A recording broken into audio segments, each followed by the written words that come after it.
नमस्कार. आजच्या आरोग्य संपदा या कार्यक्रमात आपल्या सगळ्यांचं मनपूर्वक स्वागत.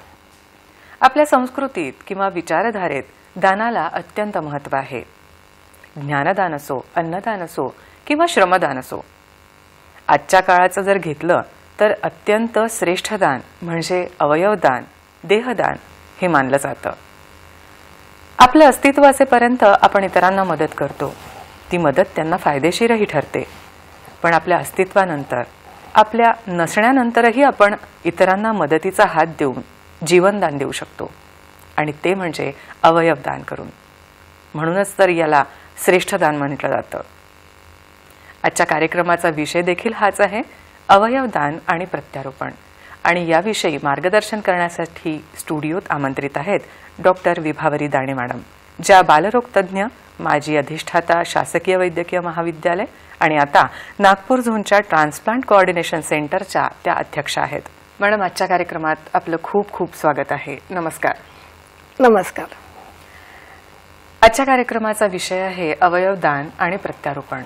तर सगळ्यात पहिले आम्हाला सांगा की प्रत्यारोपण करण्याची गरज का पडते आणि प्रत्यारोपण म्हणजे काय?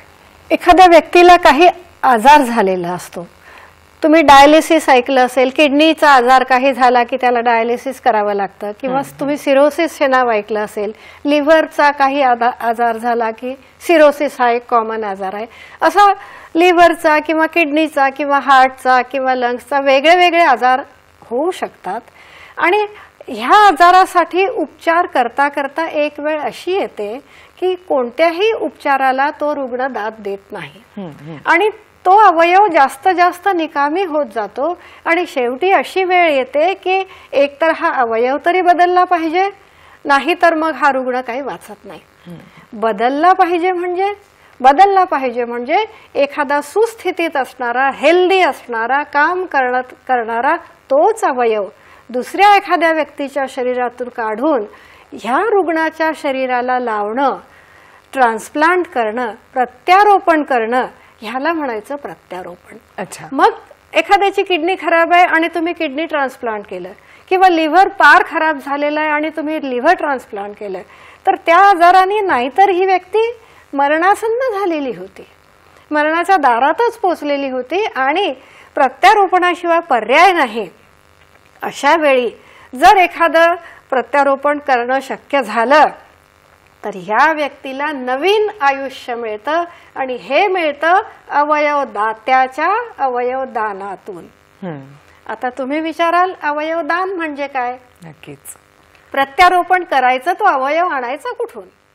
तो अवयव कुठून आणायचा? तर तो कुणाला, तर तो ह्युमन, मानवी अवयव आहे.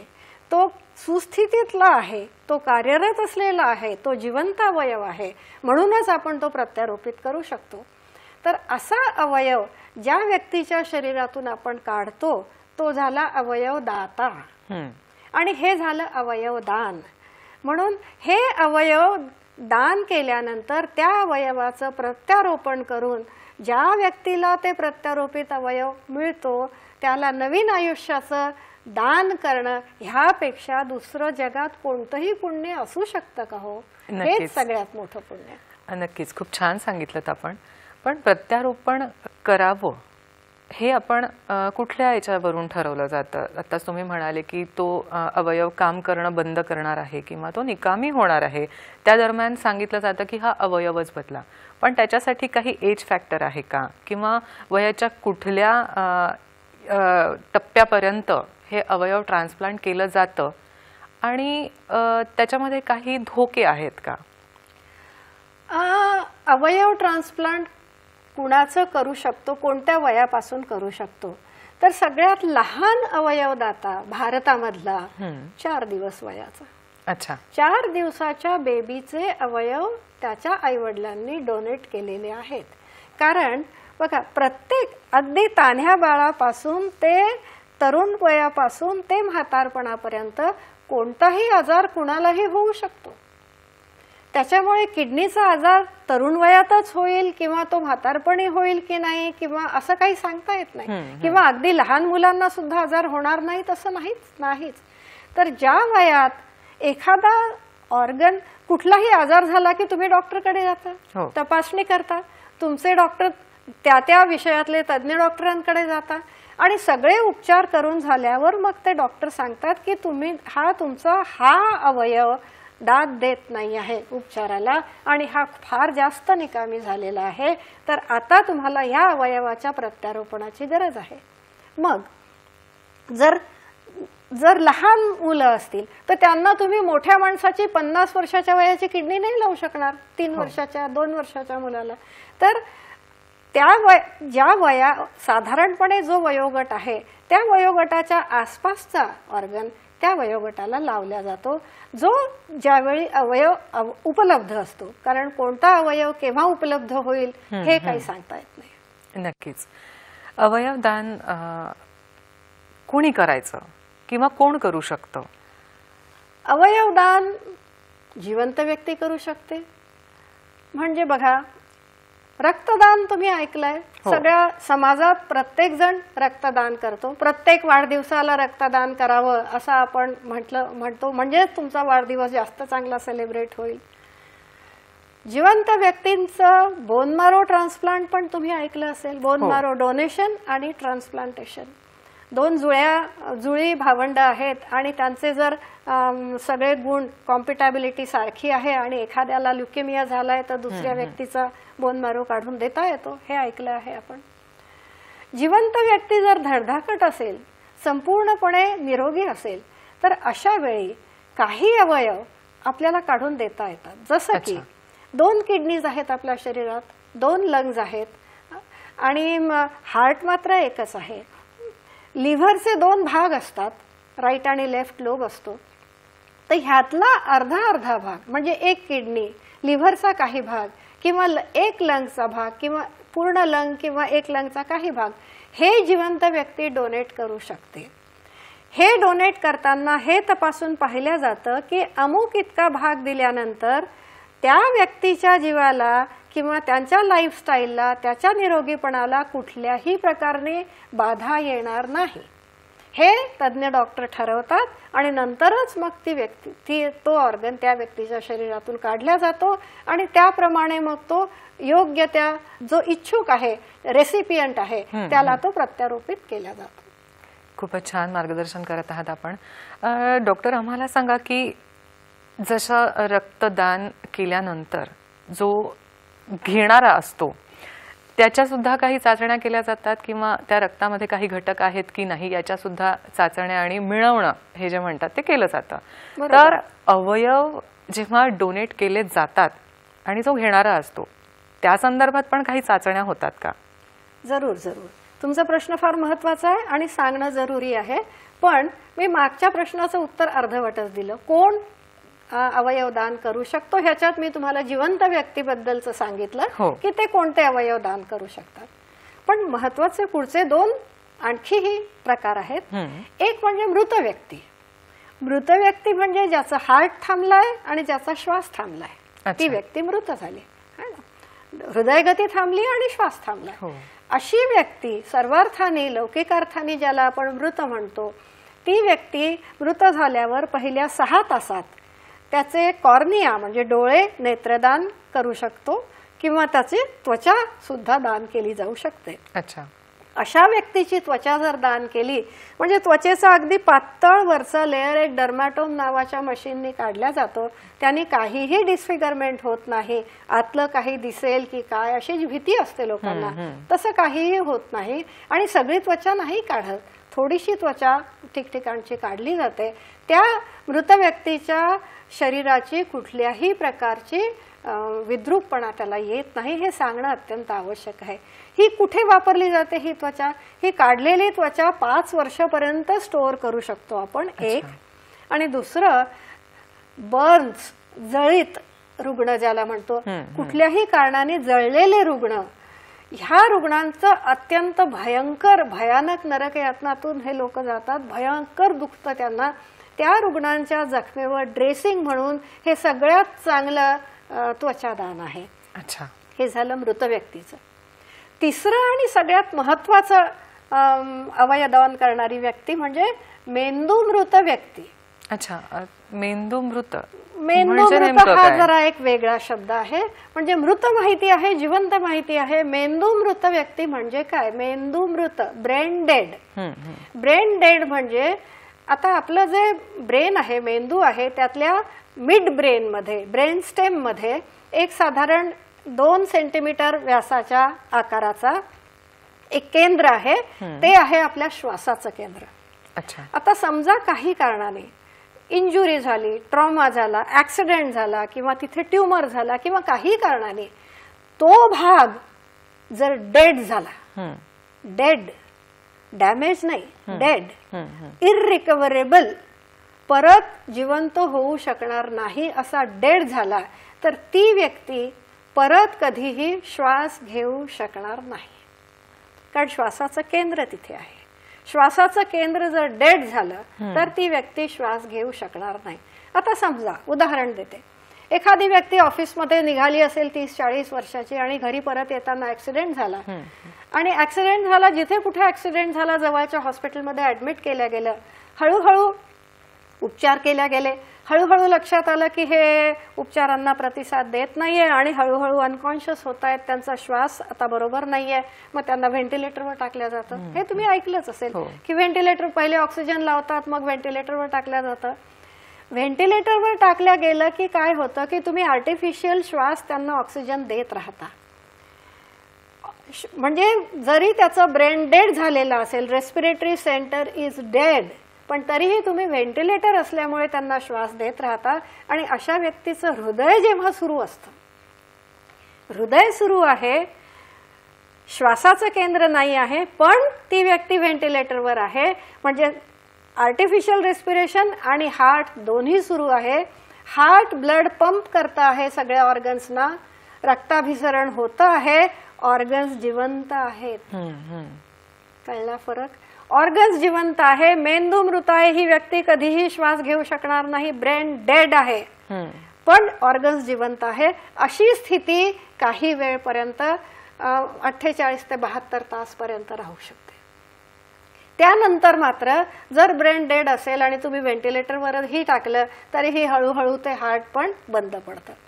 तर हे जे 48 तास आहेत, ह्या 48 तासामध्ये जे ऑर्गन्स जिवंत आहेत ते जर आपण काढू शकलो, ते जिवंत ऑर्गन्स तुम्हाला प्रत्यारोपित करायला मिळू शकतात सगळे. याचा कालावधी काय सांगता येईल की एवढ्या कालावधीमध्येच ते फक्त जिवंत राहू शकतं आणि ते उपयोगी पडू शकतं? एक ढोबळमानाने 48 ते 72 तासापर्यंत, जोपर्यंत त्या व्यक्तीच्या शरीरातलं हार्ट सुरू आहे आणि ब्लड प्रेशर मेंटेन केलेलं आहे, औषधोपचाराखाली असतेच ती व्यक्ती, तर सगळे ऑर्गन्स जिवंत आहेत. पण तुम्ही एकदा ऑर्गन काढल्यानंतर स्कॅल्पेल लावून त्या व्यक्तीच्या शरीरातला ऑर्गन काढला की त्याला प्रत्यारोपित करून दुसऱ्या व्यक्तीच्या शरीरात त्याला ब्लड व्हेसलला जोडून त्याचं रक्ताभिसरण तिथे सुरू होईल, ह्याच्यामधला जो पिरियड आहे तो अत्यंत महत्वाचा असतो. आणि हार्ट आणि लंग साठी हा फक्त 4 तासाचा पिरियड आहे. अच्छा. म्हणजे तुम्ही ह्या टेबलवरून त्या दात्याच्या शरीरातून हार्ट काढा आणि त्या दुसऱ्या टेबलवर तुमचा रेसिपियंट तयार पाहिजे, त्याच्या शरीरात ऑपरेशन करून लावा आणि 4 तासाच्या आत ते धडधडायला लागलं पाहिजे त्याच्या शरीरात. आता हे जेव्हा नागपुरातल्या नागपुरात आहे किंवा जवळच्या जवळ आहे तेव्हा हे शक्य होतं.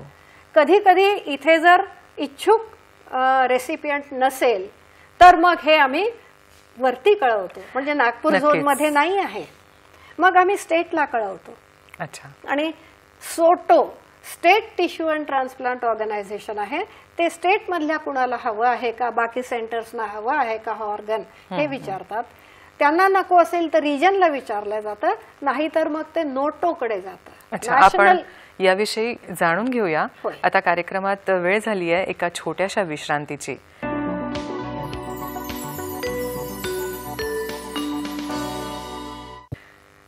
ब्रेकला जाण्यापूर्वी मॅडम आपला विषय नोटोचा सुरू होता, म्हणजे एक अवयव दान करणे आणि ते प्रत्यारोपित करणे, हा जो कालावधी आहे अवघ्या 4 तासांचा तुम्ही म्हणालात, तर ते कसं काय शक्य होतं किंवा ती शस्त्रक्रिया ही सक्सेसफुल कशी केली जाते? हा 4 तासांचा जो मी कालावधी सांगितला तो हार्ट आणि लंग साठी आहे. लिव्हर साठी थोडासा जास्त आहे ह्याच्यापेक्षा 10 तास वगैरे, आणि किडनी साठी थोडासा आणखी जास्त आहे. पण 12 तासात ते 18 तासापर्यंत सगळे अवयव ट्रान्सप्लांट झालेच पाहिजे. आता एखाद्या कुठे कुणाचा ऍक्सिडेंट होईल आणि कोण कुठे ब्रेन डेड होईल हे कुणीच नाही सांगू शकत. कोण कोणत्या हॉस्पिटलमध्ये ऍडमिट असेल हेही कुणालाच माहित नाही. मग दात्याला जरी अवयवदान करायचं असेल तरी ते घेणार कोण आणि देणार कोणाला, हा एक मोठाच प्रश्न आहे. अशा वेळी आम्ही म्हणजे ZTCC, म्हणजे झेड म्हणजे झोनल, नागपूर झोनची ट्रान्सप्लांट कोऑर्डिनेशन सेंटर, आम्ही पिक्चरमध्ये येतो. ट्रान्सप्लांट कोऑर्डिनेशन सेंटर, ट्रान्सप्लांट सगळं कोऑर्डिनेट करायचंच काम आमचं सेंटर करतं. तर आम्ही आधीपासूनच सगळ्यांना, सगळ्या हॉस्पिटल्सना हे सांगितलं जातं की ज्या व्यक्तींना, ज्या गरजू रुग्णांना ट्रान्सप्लांटची गरज आहे अशा रुग्णांकडनं त्यांची सगळी माहिती असलेली, टेक्निकल माहिती असलेली फॉर्म भरून घेतला जातो. त्यांच्या ट्रीटिंग डॉक्टरची सही घेतली जाते, त्याचा ब्लड ग्रुप वगैरे त्याच्याप्रमाणे त्याचं रजिस्ट्रेशन केलं जातं. म्हणजे माझ्याकडे नागपूर ट्रान्सप्लांट कोऑर्डिनेशन सेंटरकडे आमच्याकडे किडनीसाठी आज 330 एक्झॅक्टली 330 पेक्षा जास्त वेट लिस्ट अवेलेबल आहे. अच्छा. वेगळ्या, ती कोणत्या हॉस्पिटलमधला रुग्ण आहे, त्याचा ब्लड ग्रुप काय आहे, त्याचं वय काय आहे, त्याचा किती ॲडव्हान्स डिसीज आहे, हे सगळं त्याच्यात लिहिलेलं असतं. अशीच यादी आमच्याकडे लिव्हरसाठी पण आहे, अशीच यादी इतर ऑर्गनसाठी पण असते. आता जिथे कुठे ऍक्सिडेंट झाला ही व्यक्ती व्हेंटिलेटरवर असते, आर्टिफिशियल रेस्पिरेशन दिल्याशिवाय, नाही तर मग त्याला श्वासच घेता येणार नाही, मग हार्ट पण थांबेल, मग तो मृत होऊन जाईल. मेंदू मृत राहणार नाही.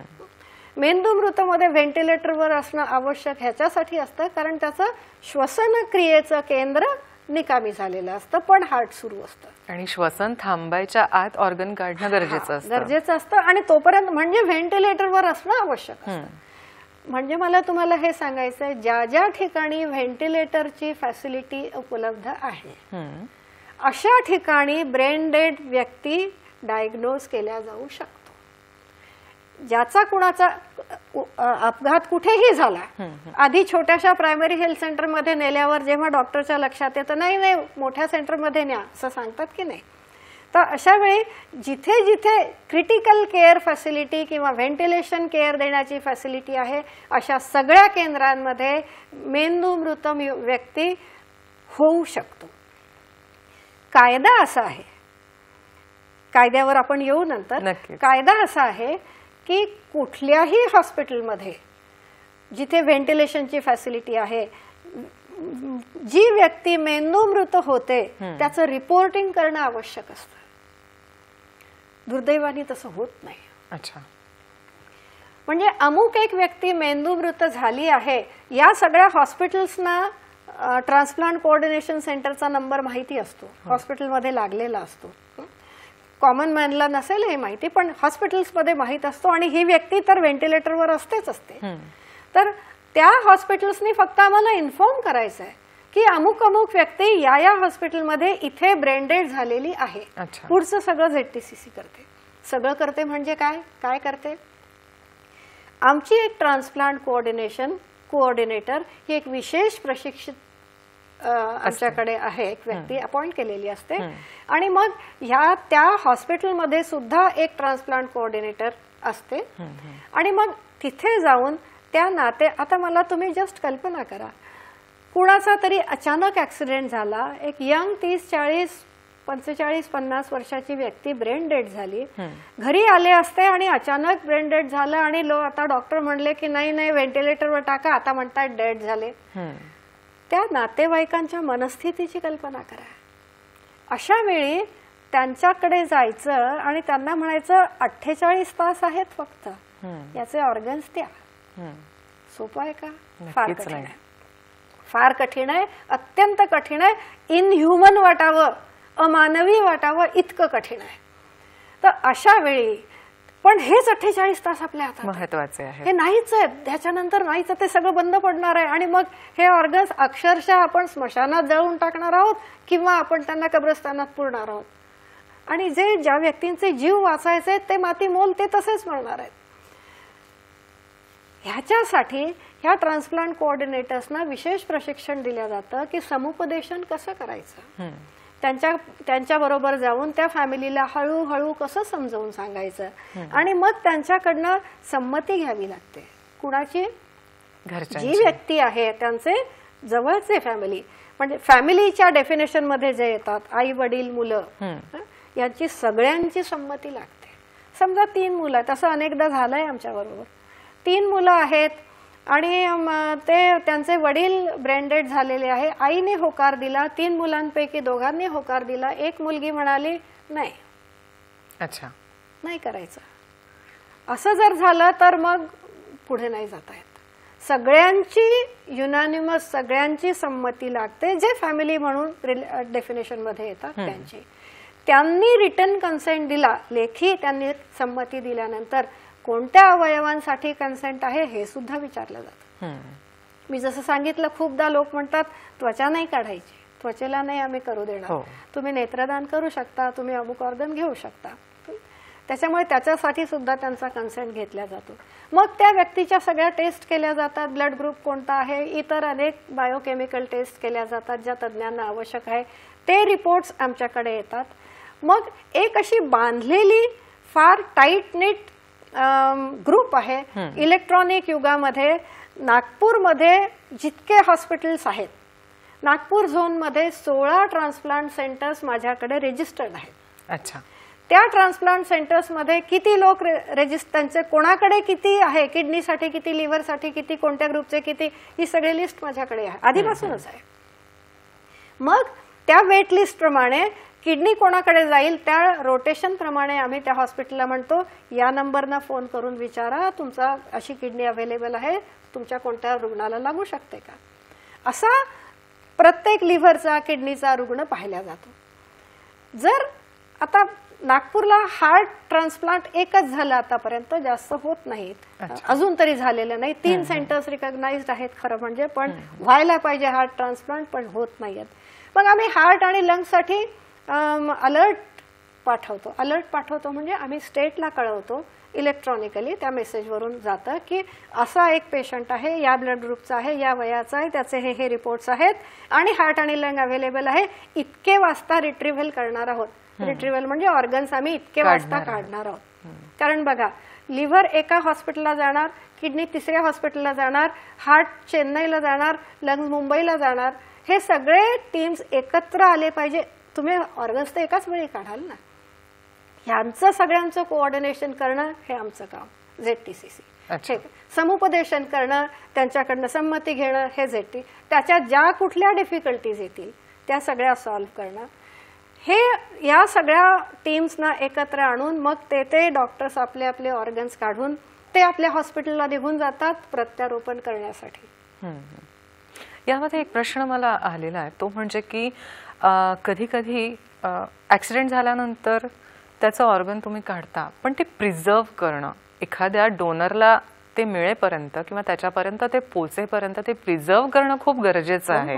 तर ती प्रोसेस काय आम्हाला जाणून घ्यायला नक्की आवडेल. ती प्रोसेस अत्यंत टेक्निकल आहे आणि तुम्ही एखाद्या वेळी वर्तमानपत्रांमध्ये वगैरे पाहिले असाल, एक निळ्या रंगाचा बॉक्स असतो आणि ते घेऊन कुणीतरी विमानात चढत असता किंवा हा ऑर्गन असलेला बॉक्स आहे, ऑर्गन प्लीज, आणि मग तो बॉक्स जिथे असेल त्या गाडीला ग्रीन कॉरिडॉर दिला जातो, कुणीही त्या गाडीला थांबवत नाही किंवा विमानात चढल्यावर 2ऱ्या मिनिटाला फ्लाईट टेक ऑफ करते, ती अडत नाही. हे सगळं केलं जातं कारण वेळ वाचवायचा असतो. अगदी. आता ह्याच्यासाठी आम्हाला अनेक लोकांची गरज पडते. ग्रीन कॉरिडॉर करायचा म्हणजे ट्रॅफिक पोलीस. नक्कीच. ग्रीन कॉरिडॉर हे नेमकं कसं चालतं, कसं कार्य होतं हे जाणून घेऊया एका अल्पशा विश्रांतीनंतर.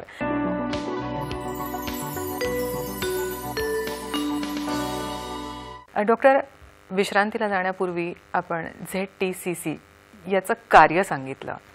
त्या पुढची जी स्टेप आहे ते म्हणजे एक ऑर्गन प्रिझर्व कसं करायचं, तर ते आम्हाला सांगा. ऑर्गन्स अलोकेट झाले, ऑर्गन अलोकेशन, कोणता ऑर्गन कोणाला देणार नेमका, हे महत्वाचं कार्य ZTCCचं.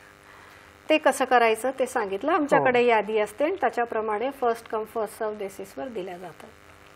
आता हे वेगवेगळे ऑर्गन्स वेगवेगळ्या हॉस्पिटलला जाणार, ते वेगवेगळ्या अंतरावर असणार, काही दुसऱ्या गावाला जाणार, काही दुसऱ्या स्टेटला जाणार, काही जसं की आम्ही आतापर्यंत 13-14 हार्ट्स पाठवलेले आहेत. अच्छा. चेन्नईला, कोलकाताला किंवा मुंबईला, दिल्लीला. आता चेन्नई नागपूर तर डायरेक्ट फ्लाईट पण नाही. तर हे सगळं ऑर्गनाईज करणं आणि त्या मिनिटाला त्यांनी तिथे येणं हे अत्यंत महत्वाचं असतं. ह्याच्यासाठी आम्हाला असंख्य लोकांची गरज पडते. एकटं ZTCC किंवा एकटे डॉक्टर काहीच करू शकत नाहीत. जे ट्रान्सप्लांट सर्जन आहेत, जे निष्णात डॉक्टर आहेत, ते एकदम स्किलनी ऑर्गन्स काढू शकतील. पुढे काय? पुढे सगळं नॉन अकॅडमिक आहे. आता हे ऑर्गन्स कसे प्रिझर्व करायचे ह्याचं एक वेगळं टेक्निक आहे आणि त्याच्या वेगळे द्रव्य त्याची आहेत, त्याच्याप्रमाणे ते त्याच्यात ठेवले जातात. तेवढ्या मिनिटात, तेवढ्या कॉन्सन्ट्रेशन मध्ये, तशा प्रकाराने ते ठेवले जातात. ते एक वेगळं टेक्निक आहे. ते मात्र निष्णात डॉक्टर, तज्ञ डॉक्टर ठेवतील, ट्रान्सप्लांट सर्जन आहेत ते ठेवतील. ते ठेवल्यानंतर त्याला एका मोठ्या बॉक्समध्ये ठेवल्यानंतर, आता समजा नागपूरहून, जसं की आम्ही उदाहरण सांगते तुम्हाला, अमरावतीला एक किंवा परतवाड्याला 2-3 आमचे असे ब्रेन डेड पेशंट्स होते. अमरावतीच्या पुढे परतवाडा, हो, अमरावतीहून सुद्धा होते 1-2. परतवाड्यावरून जर ऑर्गन्स आणायचे असतील तर मग ते नागपूरपर्यंत येण्यासाठी रस्त्यात अनेक ठिकाणी तुम्हाला गर्दी, आपल्याकडले रस्ते जे आहेत, तर ह्याच्यासाठी कमीत कमी वेळ लागावा म्हणून ग्रीन कॉरिडॉरसाठी आम्ही ट्रॅफिक पोलिसना विनंती करतो. अच्छा. तेही कायदेशीर आहे. आणि मग ट्रॅफिक पोलीसकडनं हे सगळ्यांना माहिती आहे की अशी जर यांची रिक्वेस्ट आली तर काय करायचं, आणि ते योग्य त्या सूचना आपल्या, ते रूट विचारतात आम्हाला कुठून कुठे पाहिजे, आणि मग त्या संबंधित पोलीस ठाण्याला त्यांना सूचना दिली जाते तुम्हाला किती वाजता पाहिजे आणि कुठून कुठे पाहिजे. मग तसाच आम्ही त्यांना वेळ एकदा सांगितली की त्या परतवाड्याहून नागपूरपर्यंत अमुक या हॉस्पिटलकडे किंवा त्या हॉस्पिटलकडे आम्हाला इतका ग्रीन कॉरिडॉर पाहिजे, तर मग पायलट कार एक पोलीसची पुढे येते, सगळा ट्रॅफिक थांबला जातो आणि सुसाट वेगाने ह्या गाड्या धावतात. जसं की म्हणजे अगदी कमीत कमी वेळात त्या हॉस्पिटलमध्ये त्या पोहोचू शकतील. कधी कधी काय होतं सांगते, गंमत पण सांगते, गंमत म्हणायचं कारण सगळं ठीक झालं. एकदा काय झालं, अमरावतीहून येत असताना आम्ही, हे ऍक्च्युअल घडलेलं बरं का, पोलिसांची गाडी होती, पायलट कार होती, पुढे होती आणि ती सुसाट वेगाने धावत होती. मागे ऑर्गन घेतलेला बॉक्स घेतलेली गाडी होती आणि ज्या गाडीत ऑर्गन होता ती गाडी पंक्चर झाली. अरे. ती पंक्चर झाल्यानंतर समोरच्या पोलिसांच्या गाडीला हे कळलंच नाही की ही गाडी फेल झाली आहे, बंद पडली आहे, ही मागेच थांबली, ती गाडी निघून गेली पुढे. अच्छा. आणि ही बंद पडल्यावर 1-1 मिनिट जो चालला आहे, प्रत्येकाचा हार्ट रेट कमी जास्त होतोय की आता कसं, आता पुढे कसं. फॉर्च्युनेटली त्या व्यक्तीने त्वचादानासाठी संमती दिली होती आणि त्वचा काढणं हे सगळ्यात शेवटचं काम. सगळं झाल्यानंतर, स्टिचिंग केल्यानंतर, त्या रिलेटिव्हजना बॉडी देताना त्याच्या आधी शेवटची त्वचा काढायची. तर ती गाडी सगळ्यात मागून येत होती. त्यांनी पाहिलं, समीर जागीरदार इथले प्रसिद्ध प्लास्टिक सर्जन त्या गाडीत होते, ते स्वतःच होते.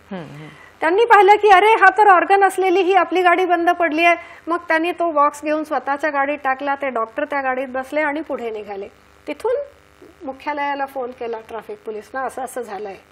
तर ते म्हणाले ठीक आहे, ती जाऊ द्या गाडी, तुम्ही या पोलीस स्टेशन पासून ही गाडी तुमच्या तिथे राहील, तुम्हाला नागपुरात फिरताना काही प्रॉब्लेम येणार नाही. अच्छा. लगेच सुविधा प्राप्त झाली, लगेच सुविधा मिळतात.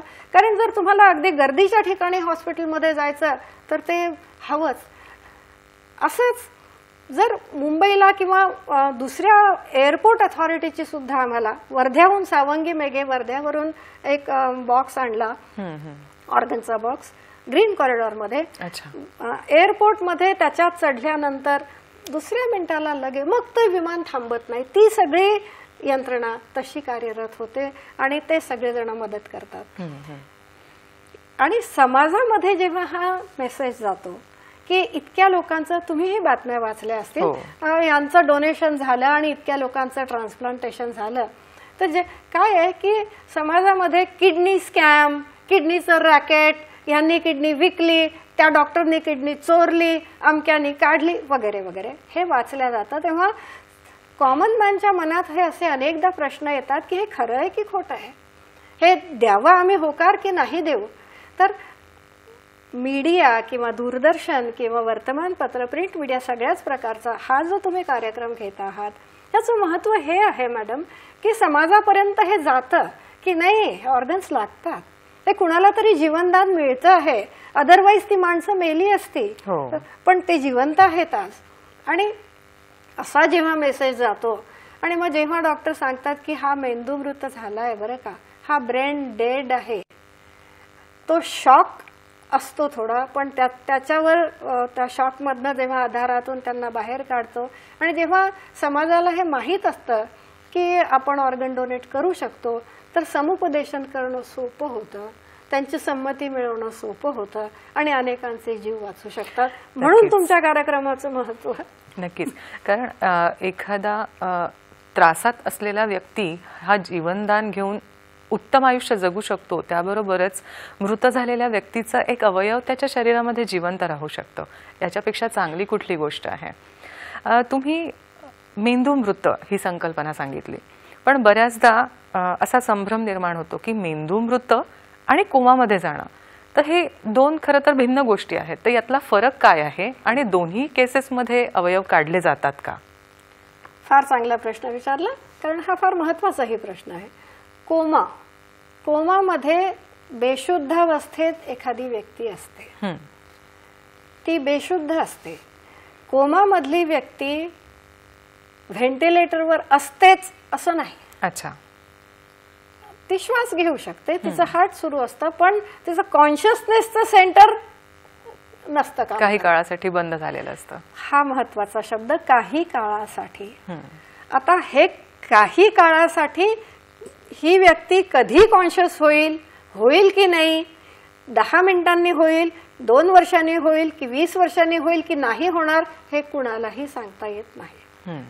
पण as long as there is a possibility की ही व्यक्ती कॉन्शियस होऊ शकते, ती मेंदू मृत नाही. अच्छा, म्हणजे मेंदू मृत जर का व्यक्ती असेल, मेंदू मृत म्हणजे इररिव्हर्सिबल, काहीही झालं तरी ती व्यक्ती श्वास घेऊ शकणार नाही. पण कोमामध्ये मग ती व्यक्ती कॉन्शियसनेस कधी येईल हे जर आपण सांगू शकत नाही, तर त्या व्यक्तीच्या जीवनाशी खेळण्याचा कुणालाही अधिकार नाही. नक्कीच, याविषयी आपण जाणून घेऊया. कार्यक्रमात वेळ झाली एका छोट्याशा विश्रांतीची.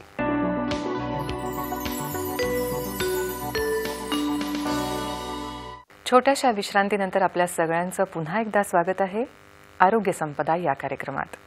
विश्रांतीपूर्वी आपण सांगत होतात की मृत व्यक्ती, कोमामध्ये गेलेला व्यक्ती आणि ब्रेन डेड यातला फरक काय आहे? मृत व्यक्ती, लौकिक अर्थाने मृत व्यक्ती, ज्याचा हार्ट पण थांबलाय, ज्याचा श्वास पण थांबलाय आणि तो इरिव्हर्सिबली थांबलाय, म्हणजे तो परत जिवंत होणार नाही, ती व्यक्ती मृत व्यक्ती. हो. मेंदू मृत व्यक्ती, ज्याचं हृदय सुरू आहे, ज्याचं श्वासाचं केंद्र डेड आहे, पण तो व्हेंटिलेटरवर असल्यामुळे त्याला ऑक्सिजन मिळतोय. व्हेंटिलेटर काढलं तर ऑक्सिजन नाही मिळणार, म्हणजे जोपर्यंत व्हेंटिलेटर आहे तोपर्यंत ऑक्सिजन मिळतो आहे, म्हणून हार्ट सुरू आहे, म्हणून ऑर्गन्स जिवंत आहे.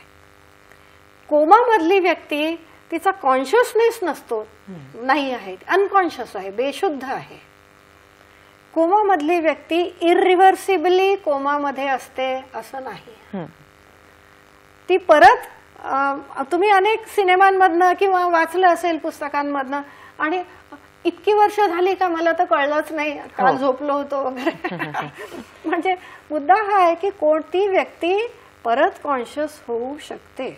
मग जी व्यक्ती परत कॉन्शियस होऊ शकते त्या व्यक्तीच्या आयुष्याशी तुम्ही खेळू शकत नाही. लॉ त्याला, कायदा त्याला परवानगी देत नाही, आणि अशा व्यक्तीचे ऑर्गन्स कधीही घेतल्या जात नाही. कारण की ती व्यक्ती पुन्हा जिवंत होऊन तिचं कार्य सुरळीत चालू होणार असतं ही त्याच्यात खात्री असते. खात्री नसते, पण होणारच नाही असंही म्हणता येत नाही. ते त्याच्यात अनेक गोष्टी इन्व्हॉल्ड असतात, पण होऊ शकतं, शक्यता आहे म्हटल्यावर त्याला आपण हात लावत नाही. बोलताना आपल्या कडून बऱ्याचदा कायद्याचा उल्लेख झालेला आहे, तर अवयव दान आणि प्रत्यारोपण या संबंधी काही कायदे आहेत का, आणि ते कुठले कुठले? हो, फार महत्वाचा प्रश्न आहे हो तुमचा. मला सांगा, एखाद्या व्यक्तीच्या शरीरातून ऑर्गन काढायचा आणि तो कुणाला तरी लावायचा, अरे काय बोलताय मॅडम, हे काही लिगल आहे का? तुम्ही काय बोलताय काय, असं होईल की नाही? तर हे संपूर्णपणे कायदेशीर आहे. मी तुम्हाला थोडीशी हिस्ट्री सांगते. साधारणपणे 60च्या दशकात, 1960च्या दशकात जगातलं पहिलं अवयवदान आणि ट्रान्सप्लांटेशन झालं. 10 वर्षांनी, साधारण 10-12 वर्षांनी भारतात 70च्या दशकात पहिलं ट्रान्सप्लांटेशन झालं. 70 ते 80च्या दशकापर्यंत त्या टेक्निकवर मास्टरी मिळवण्यात गेले थोडे दिवस. मग टेक्निक्स चांगली झाली आणि मग लक्षात आलं की करू शकतो आपण, अगदी करू शकतो. आणि मग तोपर्यंत कायदा वगैरे काही नव्हता. आणि त्यानंतर मग 80 ते 90च्या आसपास इतके ते नियम काहीच नव्हते, कायदे काहीच नव्हते. त्याच्यामुळे किडनी विकणं, देणं, घेणं ह्याचे नियम, कोणी कोणाला लावायची, ZTCC नाही, कोणाला लावायची त्यांची लिस्ट नाही, काहीच नव्हतं. तर तेव्हा खूप स्कॅम्स झाले म्हणजे असं बोलल्या गेलं. आणि अनेक व्यापार झाला, त्याच्यात अनेक कमर्शियल गोष्टी, पैशांची देवाणघेवाण झाली, गरीब लोकांच्या किडनीज विकल्या गेल्या वगैरे. ह्याच्यावर इतका आरडाओरडा झाला शेवटी की 1994 मध्ये संसदेमध्ये, पार्लमेंटमध्ये भारत सरकारने कायदा पास केला. आणि तो कायदा काय पास केला? Transplantation of human organs act, THOA, THOA त्याचं नाव आहे, transplantation of human organs act. तर हा 1994 मध्ये कायदा झाला. त्यानंतर त्याचे काही नियम, तेव्हा जे वाटले ते नियम बनवले गेले. मग त्यातनं अनेक लूप होल्स शोधून काढल्या गेले. मग लक्षात आलं की नाही, मग त्याचे ते रिफाईनमेंट झाले, नियम बदलले. आणखीन 2011 मध्ये परत एक फाईन ट्युनिंग झालं त्याचं. आणि मग 2014 मध्ये फायनल एकदम फुल प्रूफ सगळे नियम बनवले गेले. आज सगळे बारीक बारीक नियम अस्तित्वात आहेत आणि अगदी फुल प्रूफ हा कायदा आहे. कोणी अवयवदान करायचं, कसं करायचं, कोणाला द्यायचं, कोण देऊ शकतं, वगैरे वगैरे. हे प्रत्येक बाबतीत सरकारचे अगदी कठोर निर्बंध आहेत आणि ते पाळल्या जातात. प्लीज हा पण एक खूप महत्वाचा भाग आहे ऑर्गन डोनेशनच्या बाबतीमध्ये. तर एकदा का तुम्ही प्रतिज्ञा घेतली किंवा तुम्ही अवयवदान किंवा देहदान याची प्रतिज्ञा पत्र भरून दिलं तुम्ही याचं, तर ते बदलता येतं का? कारण प्रतिज्ञा घेण्याची वेळ आणि ऑर्गन डोनेशनची ॲक्च्युअल वेळ यामध्ये बराच अंतर आपण बघत असतो. तर ती प्रतिज्ञा बदलता येते का? फार चांगला मुद्दा काढला तुम्ही. प्लेज म्हणजे काय? प्लेज म्हणजे तुम्ही इथे आलात ऑफिसमध्ये, तुम्ही तुमच्या स्कूटरवर किंवा गाडीतून आलात, त्याचं तुमच्याकडे लायसन्स आहे. तुम्ही कुणीही गाडी नाही चालवू शकत. आणि तुमच्याकडे जर एकदा लायसन्स आहे जे प्रिस्क्राईब पद्धतीने RTOने दिलेलं आहे, तर मग तुम्हाला गाडी चालवण्याचा अधिकार आहे. तसंच आता काय आहे, जसं मी तुम्हाला सांगितलं की हे बघा, इथे आलेली, ह्या जगात आलेली प्रत्येक व्यक्ती इथे तर काही राहणार नाहीये, कधी ना कधी जायचंच आहे. यांना, त्यांना, मला, तुम्हाला सगळ्यांनाच जायचं आहे. कोण, केव्हा, कसं, तो तेवढाच प्रश्न आहे. कोणती व्यक्ती कशी मृत होईल, कोण मेंदू मृत होईल किंवा कोण मेंदू मृत होणार नाही, हे कोणीही सांगू शकत नाही. कुणाचा ऍक्सिडेंट होईल का, कोणाला ब्रेन हेमरेज होईल का, तुम्हाला, मला माहित नाही, कोणालाच नाही माहिती. एकदा एखादी व्यक्ती मेंदू मृत झाली तर ती तर व्यक्ती बेशुद्ध आहे, ती तर अनकॉन्शियस आहे. मग ती सांगण्याच्या पलीकडे आहे, तिला काहीच म्हणजे विचारण्यात, सांगण्यात अर्थ नाही. तर प्लेज करणं म्हणजे एक फॉर्म भरून दिला जातो, जसं RTO मध्ये तुम्ही फॉर्म भरता लायसन्ससाठी, तसा एक फॉर्म भरून दिला जातो. त्याच्यात आवश्यक ती माहिती सगळी विचारली जाते. तो फॉर्म भरल्यानंतर एक ड्रायव्हिंग लायसन्स सारखं एक छोटंसं card, I pledge to be a organ donor, असं तुमच्या ड्रायव्हिंग कार्ड बरोबर तुमच्या पाकिटात, तुमच्या पर्समध्ये, खिशात ते ठेवायचं, कायम ठेवायचं ते. आणि मग ही माहिती जी तुम्ही फॉर्ममध्ये भरली आहे ही जो ट्रान्सप्लांट सेंटरकडे येते, तिथून स्टेटला जाते, तिथून नॅशनल लिस्टमध्ये जाते. म्हणजे कोणी कुठेही ट्रॅव्हल करू दे, इंडियात असू दे, कुठल्याही कोपऱ्यात असू दे, त्याच्या खिशात समजा कुठे काही ऍक्सिडेंट झाला तर जेव्हा पोलीस ते कागद काढून पाहतात, हा यांनी प्लेज केलेला आहे, मग तो नंबर पाहून तिथे टॅली केला जातं. आणि जर ह्यांनी प्लेज केलं असेल तर मग त्यांचे जे नातेवाईक आहे त्यांची संमती तर तरीही लागतेच, त्याशिवाय तो पुढे जाताच येत नाही. पण तुमच्या जवळच्या व्यक्तींनी त्यांची ही शेवटची इच्छा होती, हे बघा त्यांनी प्लेज केलेलं आहे, तर मग हे लोक सुद्धा नाही म्हणत नाहीत. त्यांना फार सोयीचं जातं ते समुपदेशन करायला. दुसरं असं की आज मी प्लेज केलं पण नंतर मला वाटलं की नाही नको, म्हणजे नाहीच, कसं कसं मला नको आहे, नाही नको आहे, तर तुम्ही विड्रॉ करू शकता का? ऑफकोर्स.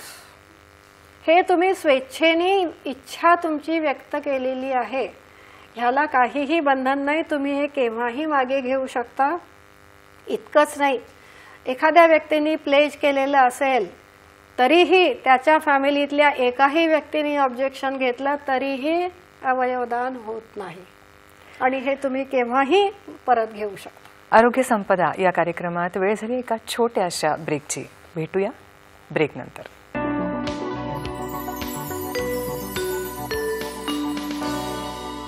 अल्पशा विश्रांतीनंतर आरोग्य संपदा या कार्यक्रमात आपल्या सगळ्यांचं पुन्हा एकदा मनपूर्वक स्वागत. डॉक्टर, अवयवदान आणि देहदान हे दोन्ही भिन्न आहेत, तर यातला फरक काय? हो, हाही एक अत्यंत महत्त्वाचा प्रश्न, आणि सामान्य माणसांना हा प्रश्न नेहमी विचारला जातो जिथे जिथे आम्ही जनजागृती करायला जातो. पण हे दोन सर्वस्वी भिन्न गोष्टी आहेत, हे आपण मुळात लक्षात घेतलं पाहिजे. अवयवदान म्हणजे सुस्थितीतला, ज्याचा जिवंत असलेला अवयव आपण काढून प्रत्यारोपित करतो रुग्णाच्या शरीरात, म्हणजे त्याला नवीन आयुष्य मिळतं, हे अवयवदान. देहदान म्हणजे देहदान तुम्ही तेव्हा करता जेव्हा ती व्यक्ती संपूर्णपणे मृत झालेली असते आणि 6 तासही उलटून गेलेले आहेत मृत्यूनंतर, म्हणजे आता नेत्रदान किंवा त्वचादान सुद्धा करण्याच्या परिस्थितीत नाही. अशा वेळी मग देहदान करता येतं. अच्छा.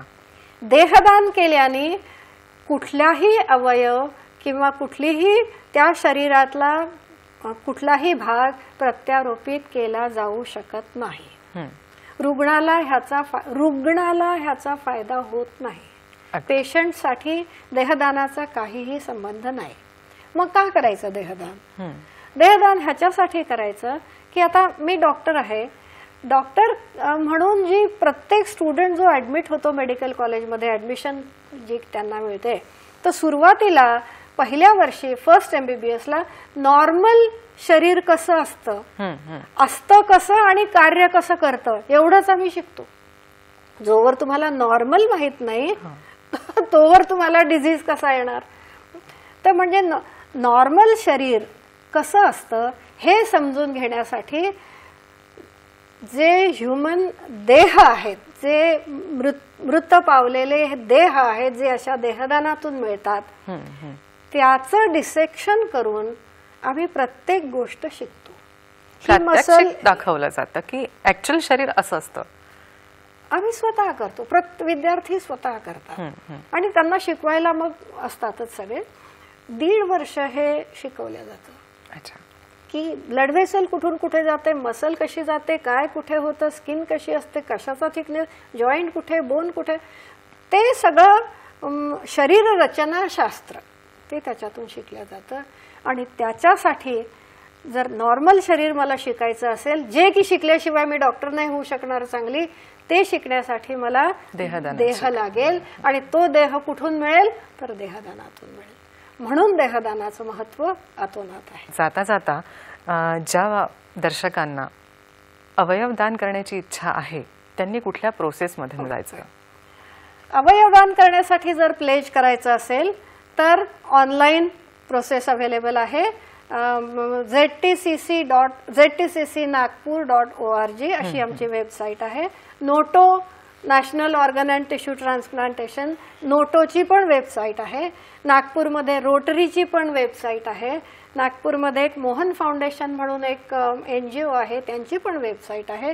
किंवा तुम्ही नुसतं ZTCCला फोन जरी केलात की मला इच्छा आहे प्लेज करायची, तर आमचे लोक आनंदाने येऊन फॉर्म तुमच्याकडून भरून सुद्धा घेऊन जातील. सगळ्या प्रकारची मदत आम्ही करतो. फॉर्म आम्ही देऊ सुद्धा.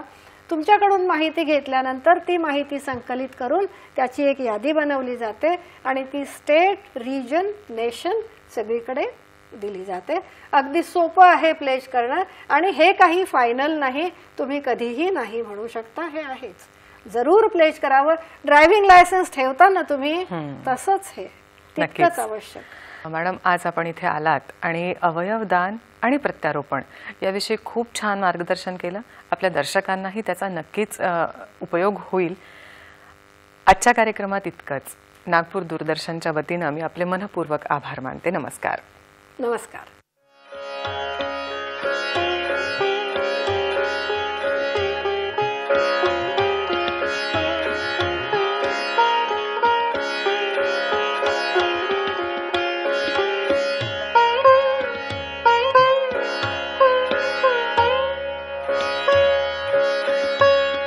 Thank you.